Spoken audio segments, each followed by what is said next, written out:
Cuba tiene un plan para conquistar a Colombia. Cuba está involucrado en el tráfico de cocaína. Y aquí estoy, fuera de Chiquita, en la ciudad sueca de Helsingborg. Este fue el sitio donde se importó la mayor cantidad de cocaína a Escandinavia por más de una década. Así que síganme en ese video y voy a contar una historia en varias partes que se conectan y van a darse cuenta que las cosas no son lo que parecen ser. Pero antes que llegamos al asunto de Colombia, quiero mostrarles algo. Aquí estoy en una finca cerca de donde yo vivo, en Markaryd. Y ahí abajo, allí bajo el puente, a ese lado, cayó un disparo, hace 3 años casi. Es que un artista sueco, Los Vilks, hizo un dibujo del profeta Mohammed con cuerpo de perro. Y obviamente para los musulmanes el perro es lo peor. Y entonces hicieron un fatwa sobre él, o sea, una condena a muerte.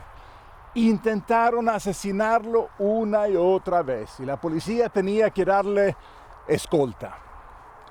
Y ese día, al inicio de octubre, hace 3 años, llegaron del norte allá y donde está el camión, allá cayó el disparo. Pero la policía dice que fue un accidente. Cuando eso pasó, yo vivo por allá, así que cuando eso pasó, cerraron las vías, yo no podría salir y decidí, bueno, voy a agarrar mi drone, sobrevolarlo y ver cómo se ve el accidente. Y volé aquí y me di cuenta que aquí es un sitio idóneo para un francotirador, absolutamente perfecto, porque uno puede disparar. Hay una curva allá, lo que no vemos, hay una curva, y entonces era perfecto para disparar desde allá o desde allá. Y no pensaba más que eso, yo estaba seguro que la policía iba a llegar a la conclusión que fue un asesinato. Pero después de casi un año, cerraron el caso diciendo que fue un accidente de tránsito, que una llanta había explotado o algo así. Pues, pero también salió un audio y en ese audio se escucha un disparo. Y aquí se dispara mucho porque la gente aquí vive de cazar. Y aquí también había gente que habían escuchado eso. Mi propia tía lo escuchó a 5 kilómetros de aquí. Así que yo agarré el audio y como yo he trabajado con acústica y esa vaina, empecé a investigarlo en detalle. Y efectivamente fue posible lograr adivinar qué había pasado. Que el disparo había salido desde allá, que el rifle había sido un Bushmaster B50 y que había sido una bala tipo Raufoss que explota, que el impacto había sido allá y bueno, eso fue lo que encontré. Pero la policía no está interesado. Cuando intenté hablar con la policía local sobre esa casa aquí, me decía que no sabe lo que es. Mentira, eso pertenece al municipio. Otro aquí vio un carro parqueado donde está el mío ahorita y lo dijo al mismo policía. Nunca lo investigaron. ¿Qué nos dice eso? Lo que nos dice es que la policía en Suecia están cómplices con el crimen internacional organizado, porque eso fue ejecutado por el crimen organizado de Siria, un cartel de Siria, los mismos que importan la cocaína a Suecia. No cabe duda. Para mí no cabe la menor duda que fueron ellos, porque están aquí. Y se están comportando de forma sospechosa, porque yo lo he investigado. Y el caso fue no fue investigado de forma normal por la policía, sino llegó directo al fiscal que tiene como papel de investigar la policía y que reporta solamente al ministro. Y por eso no hay nadie que pueda hacer una segunda opinión o revisión del caso. Está cerrado por completo, enterrado. Así que aquí en Suecia también pasan cosas raras. Eso es de la policía. Y otra cosa es de los medios, de la televisión. Aquí también pasan cosas raras. Lo que está pasando ahora en Venezuela, lo tapan. Y aquí en Suecia, por muchos años, estaban así de cerca con FARC. Suecia no quiso poner a FARC en la lista de terroristas en la Unión Europea después de 9/11. Y ELN aún menos. Así que no crea en lo que digan de aquí. Investigan ustedes propios en Colombia. Ahora voy a ir al caso de lo que yo vi cuando estaba allá.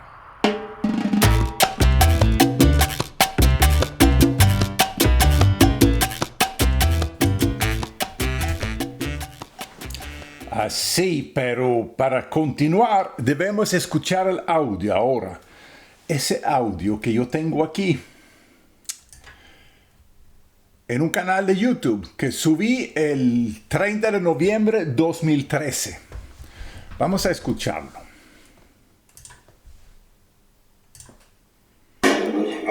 Bien, vamos a empezar la reunión. Esta reunión tiene como objetivo claro es definir varios puntos a seguir para el próximo año.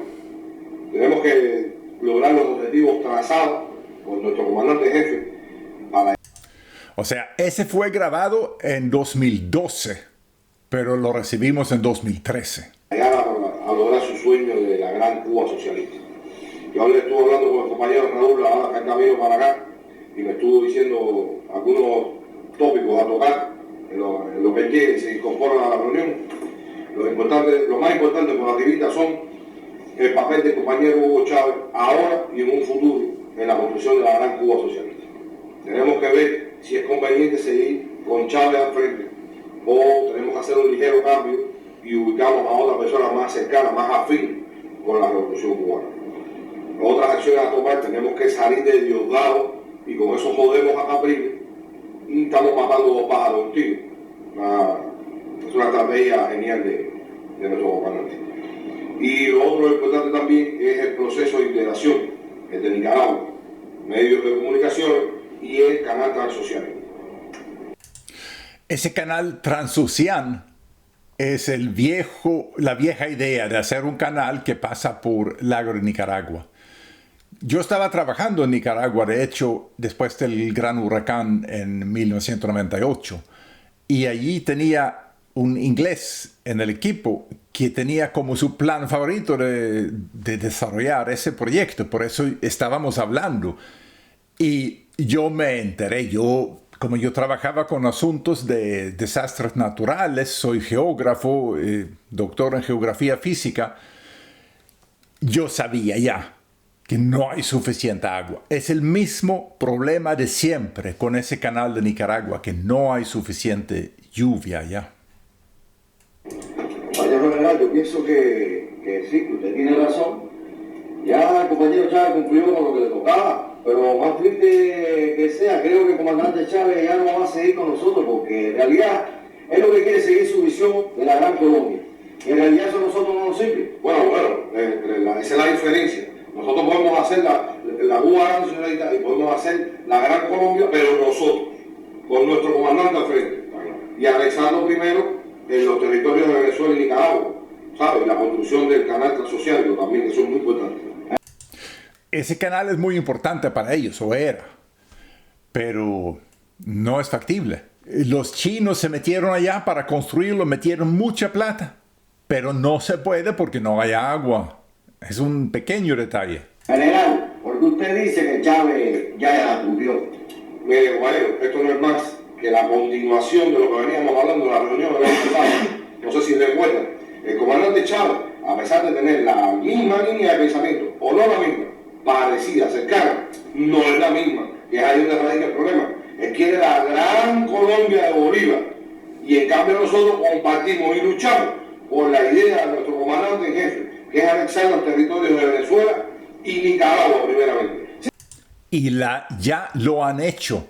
Ya están incorporados Cuba, Nicaragua y Venezuela. Solo hay que mirar lo que dijo Daniel Ortega después de las elecciones el mes pasado. Bueno, ya estamos en septiembre, el 28 de julio. Sí, pero nosotros necesitamos el petróleo de Venezuela. Eso sí queda claro. Sí. Cosa que Chávez no le preocupa porque ya lo tiene. Nosotros necesitamos la construcción del canal de Nicaragua. Y Chávez no le interesa porque tiene el canal de Panamá. Pero, exactamente. Chávez quiere anexar el territorio de Colombia y Ecuador. Compañero, eso a nosotros no nos interesa. Espera, un momentito, no nos interesa. Pero sí nos interesa esos territorios de Colombia. Sí nos interesa esos territorios de Colombia. Presta atención, colombianos. ¿Por qué? Porque esto ya lo ha manifestado Fidel en las últimas reuniones que hemos Hasta Fidel. Que sí, pero esa no es la idea. La idea, para construir la Cuba grande y socialista, es necesario en primer lugar tener el control total y absoluto de los medios de comunicación, las Fuerzas Armadas y el pueblo de Venezuela. Eso, a mi modo de ver, es imposible. No solo será imposible con Chávez al frente. No sé qué ustedes creen. Chávez tenía mucha influencia en Venezuela, tenía mucho cariño, pero era Chávez, no era Castro. Y los cubanos querían ese lealtad hacia Cuba, lo cual no lo lograron, porque la resistencia en Venezuela fregó ese plan de una vez. No, está claro, ¿no verdad? Entonces, señores, no se puede hacer nada con dos líderes, eso lo sabemos de toda la vida. Una sola voz de mando y esa es de gobernar. Oye, entonces, ¿qué es lo que usted propone? Bueno, yo pienso que como Chávez está convencido de que está enfermo, ¿no verdad? Lo ideal sería traerlo para acá, lo atendemos aquí y lo hacemos sufrir lo menos posible. O sea, lo mataron. Todos los venezolanos saben que Cuba mató a Chávez, lo saben. Vamos a tirar directo al CIME y así podemos elegir un sucesor que ya lo tenemos en la mira, que estuvimos hablando ahorita de decir, Maduro. Maduro. Y fíjense, ellos presentan como tienen Maduro como un plan de una ficha para reemplazar a Chávez. Pero yo lo he encontrado en mis investigaciones después de ese audio, que eso va mucho más profundo. Maduro llegó mucho antes al escenario y al plan. Pero voy a regresar a eso después. Vamos a escuchar hasta el final, queda poco, falta poco, y después en ese video vamos a hablar sobre lo que realmente pasó aquí. Que es el hombre para ese puesto, es dócil, es manejable y tú sabes que podemos hacer con él, claro, un buen prospecto. A propósito, coronel, hace falta que mañana se reúna con el team del CIME, con los médicos que van a atender a Chávez cuando vengan, y los ponga al día de esta reunión, los puntos que hemos tratado aquí, bueno, no todos los puntos que le consiguen a ellos. Y CIME, que es el hospital donde mataron a Chávez. Bueno, así pasó. Ahora vamos a continuar con ¿qué tengo después en el video? Vamos a ver. Mira, hay un detalle aquí. Y es que por encima de Cuba está Rusia.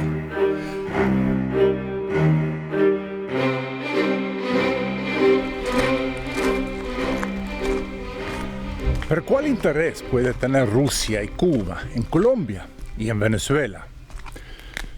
Recuerda que cuando Fidel tomó el poder, él fue a México a reunirse con los soviéticos y allá se convirtió en comunista.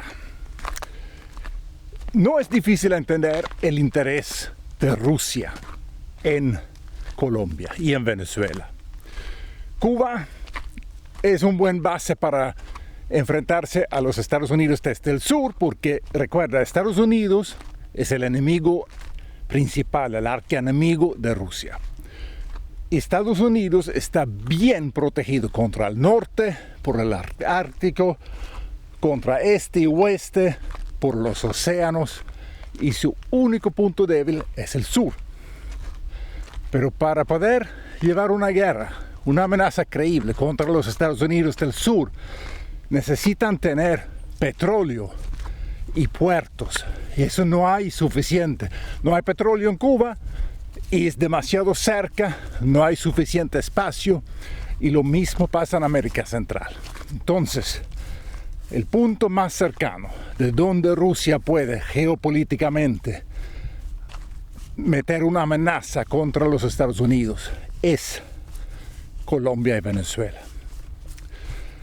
Lógicamente, el punto de más interés sería Lago Maracaibo y esa zona, incluso Catatumbo, para poder tener guerrilla en el Catatumbo. Y no es ninguna coincidencia que el ELN está allá. Así que Fidel tomó esa idea y se convirtió en la mano extendida de la Unión Soviética. Y Fidel siempre ha pensado a largo plazo y seguía así hasta su muerte. Y el régimen cubano ahora sigue el mismo camino. Eso es lo que está pasando. Pero eso es a punto estratégico. A nivel pragmático, surgió lo de cocaína, Pablo Escobar. Y eso fue una manera muy conveniente para Fidel Castro y Cuba ganar dinero. Sin embargo, tenían que hacer eso muy a escondidas para no fregar el otro plan, el plan geoestratégico. Porque si la izquierda en Europa y Estados Unidos se diera cuenta de que Cuba está atrás del narcotráfico, del tráfico de cocaína a nivel global, iban a perder mucha credibilidad. Así que Cuba siempre trata de mantenerse invisible en ese tráfico. Pero están en ese tráfico. Yo me di cuenta de eso cuando yo me fui a Catatumbo, cuando yo fui secuestrado por el ELN. Y voy a contar lo que pasó y lo que aprendí en ese viaje el año pasado. Conocimos información clave en la búsqueda del ciudadano sueco Ulf Birger Erlingsson, Johanna. Secuestrado por el ELN en Tibú, en norte de Santander. Andrea. Sí, pero debemos empezar desde el inicio. Aquí voy a mostrar la razón por qué me fui a esa zona peligrosa, la Gavarra. Vi un documental en la televisión sueca que se llama En la sombra de El Chapo. Y el reportero que vive en Argentina y que cubre toda América Latina desde Argentina se fue a Barranquilla primero, desde donde llegó la cocaína, y desde allá se fue a Catatumbo. Llegó con un periodista, como él dijo, de Ocaña, que la acompañó a una zona de cultivo de coca que vemos aquí. Yo decidí ir allá porque él no mencionó que la cocaína va a Venezuela. Él pasó totalmente por encima de ese pequeño detalle. Y como yo quería mostrar a mis compañeros en Suecia, mis paisanos, que aquí hay una falla, hay un sesgo en ese documental. Entonces fui allá y pregunté en Cúcuta, ¿hasta tal punto puedo llegar? ¿Hasta dónde uno puede llegar con seguridad? Y alguien dijo que poco después del Zulia, el pueblo en Colombia, norte de Santander, ya está controlado por la guerrilla. Otro dijo que uno puede conducir hasta la Gavarra. Así que agarré hacia el norte, conduciendo, decidido parar donde había algún indicio, algún control. Y el primer control que había era después del río Catatumbo, después de la Gavarra, donde había un control militar. Esos militares, el oficial allá, tomó mi pasaporte, lo revisó, me preguntó si había estado en contacto con el ELN. Le dije que no. Entonces dijo, tengo que llamar a mi jefe. Agarró mi pasaporte, se fue atrás de mi carro y llamó, pero por celular. no por radio militar. Yo saqué una foto, lo que vemos aquí en el espejo. Y esa foto la envié a mis compañeros. Cuando yo estaba conduciendo hacia Cúcuta de nuevo, casi llegando a El Zulia, me pararon. Ellos me acusaron de ser espía. Realmente no fue mi intención. Mi intención solamente fue mostrar a los suecos que la zona donde se cultiva la coca, en el valle allá del río Catatumbo, se queda totalmente al lado de Venezuela, solo es cuestión de ir río abajo por el río Catatumbo. No hay que ir a Barranquilla con la cocaína, es muy lejos. Pero por el hecho que ellos me secuestraron, realmente, efectivamente, me convertí en espía, porque aunque ellos trataron de no mostrarme nada, siempre andaba con venda por los ojos cuando nos movíamos, la mayor parte de los movimientos eran de noche, y aún así vi y aprendí mucho, especialmente cuando podía hablar con ellos al inicio. Y voy a usar el internet aquí, ya que obviamente no me queda nada de material grabado. Yo tenía las mismas 2 cámaras que tengo aquí y lo robaron. Pero usando el internet he logrado averiguar dónde estaba, con quiénes estaba y qué están haciendo ellos allá. Y eso resulta ser muy relevante por el asunto de lo que está pasando en Venezuela ahora y el riesgo que se está enfrentando Colombia. Yo llegué en el proceso de paz con ELN y cuando en Venezuela se estaban preparando para las elecciones. Así que todo eso es muy relevante. Déjame contar y después regresamos al asunto de cuál es el peligro que se enfrenta Colombia. Al norte de Santander y me voy a pasear y todo el departamento. Así que el 1 de marzo de 2023, el ELN me secuestró en el sur de la zona, al sur de Tibú. Y después me llevaron al norte. Me llevaron a un sitio donde ellos tienen varias casas cerca, porque caminábamos entre las casas. Y allá me tenían hasta el 17 de marzo haciendo varias interrogaciones. Al inicio me permitían estar afuera, pero el tercer casa siempre estaba adentro. Y después me llevaron sobre la frontera a Venezuela. Un viaje como más de media hora sobre vías de grava y después en asfalto, rápido, no sé cuánto tiempo porque estaba hablando, y después otra vez sobre grava, bastante lejos, a una casa a algún lado en el sur del lago de Venezuela.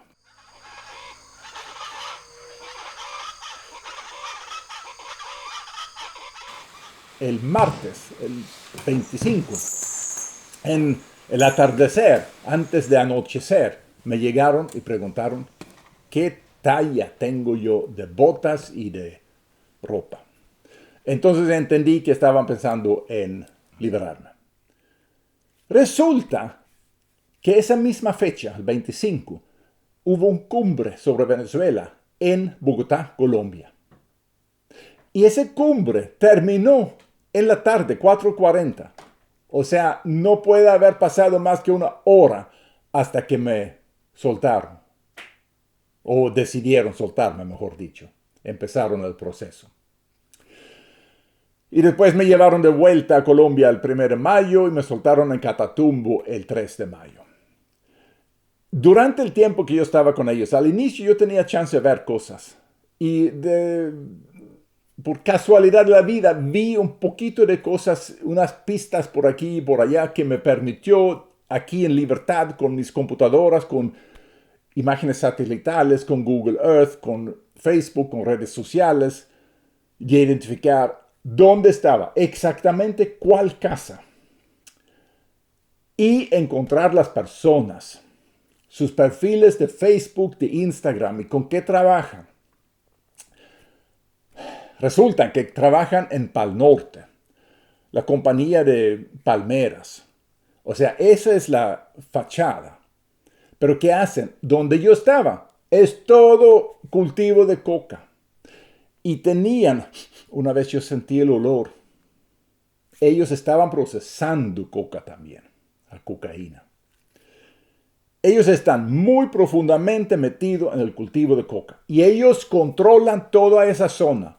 Poco al norte del Zulia, cuando uno pasa el río allá, el norte de Santander, allá empieza el control.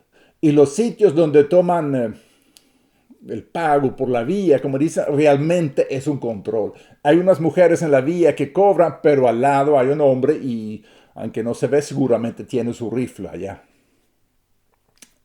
Todo eso está controlado. Cuando yo conducía, estaba pensando ir hasta donde había un control militar, pensando que los militares iban a poner un control antes de la zona en conflicto, pero no. Ellos están muy adentro de la zona de conflicto. Y también me soltaron en Catatumbo, en las montañas. He encontrado aproximadamente a dónde. Y eso es un poco al este de Ucaña. Pero Ucaña, todo ese Playa de Belén, es parte de su zona. Y al norte, Teorama, todo eso es parte de su zona. Y ellos permiten FARC y EPL estar en ciertas partes, pero todo está bajo su control. Y el hecho que me soltaron y que tiene conexión con el cumbre y proceso de elecciones en Venezuela, que me hablaron sobre eso, preguntaron mucho sobre mi lucha, no cabe duda para mí que ellos están con Maduro. Y me dijeron, Cuba, Nicaragua, Venezuela y ELN, todos somos revolucionarios, estamos juntos. Y como Maduro tenía una célula de Ucaña, él fue a la escuela en Ucaña, en una escuela que se llama algo de Caro, en las 70s, y tiene la misma ideología. Entonces no puede haber ninguna duda. Maduro es heleno. Maduro siempre fue heleno. Además, Maduro fue a Cuba a ser educado. No sé si eso es público, pero quien me lo dijo había trabajado muy de cerca con él. No quiero decir demasiado para no revelar quién es el fuente, pero no cabe duda que Maduro fue educado en Cuba. Y después, la conclusión obvia es que fue enviado a Venezuela como un plan. Porque la tarea de ELN obviamente es tomar el control de Colombia para meterlo bajo Cuba, como hemos visto aquí en el audio de Cuba.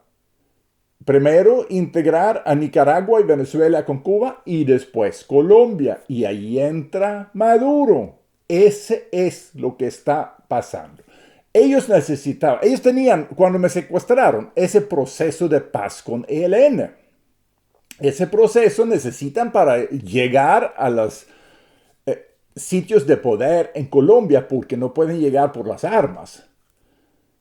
Y necesitaban el proceso de elecciones en Venezuela para normalizar la condición y obtener más prestigio de nuevo después de las protestas fuertes, porque una vez que mataron a Chávez en 2012, nos dimos cuenta. Yo estaba ayudando a la resistencia venezolana y los primeros días de enero, porque yo vi el tweet que Chávez había muerto en Cuba el 30 de diciembre de 2012.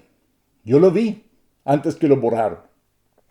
Entonces yo sabía que estaba muerto y colocábamos una publicación que si Chávez no será jurado como presidente, esa fecha cuando le toca, creo que es el 10 de enero, Venezuela se va a convertir en una colonia cubana. Y así fue. Y así es. Venezuela es una colonia cubana. Y por ende, rusa.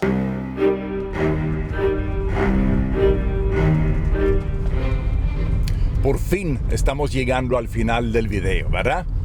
He tocado muchos puntos porque quiero mostrar que esto forma parte de una situación global, de geopolítica. No es un asunto interno, aislado de Colombia. El asunto de ELN no es un asunto interno de Colombia. Siempre fue parte de la Guerra Fría. Siempre fueron parte del plan cubano y por ende de la Unión Soviética, ahora de Rusia, de infiltrarse allá y mantener un puesto desde donde pueden tener una amenaza contra los Estados Unidos desde el sur. Eso es lo que se trata. Colombia está en el frente de la Guerra Fría, que uno puede llamar 2.0, pero en realidad es la misma. Nunca terminó.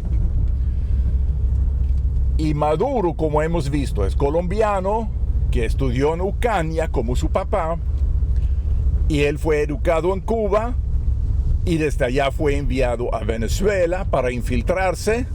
Asesinaron a Chávez y Maduro asumió la presidencia en Venezuela y ahora está colaborando con ELN, porque cuando me tomaron rehén en Colombia, fíjense que la misma fecha cuando Petro y Maduro se pusieron de acuerdo de una reunión en Caracas, eso fue el 17 de marzo de 2023, que se pusieron de acuerdo que Petro iba a ir a Caracas. Esa misma fecha, en la noche, como 9, 10 por allá, me llevaron en trocha a Venezuela. Aquí hay que tener conciencia. Y mi recomendación a Colombia es: toma eso en serio. Parte de su territorio está ya en manos del enemigo. La razón por qué hay inseguridad en la frontera y en las trochas no es solamente por el crimen, es porque ELN y el régimen venezolano tienen eso como un plan. Ellos lo están haciendo. Son ellos. Si quieren libertad y prosperidad para Colombia, tienen que militarizar toda la frontera. Esto es guerra para ellos. Nuestro lado también tenemos que tomarlo como guerra. Militarizarlo, hacer estadio de sitio, hasta sacar a todos estos allá. No puede haber tropa armada dentro del territorio que no pertenece a la seguridad del Estado. Y también deberían permitir que este territorio se use para una acción de liberación de Venezuela, porque el pueblo de Venezuela quiere y exigen libertad y necesitan el apoyo desde afuera. Gracias y por favor siga mi canal porque voy a seguir publicando.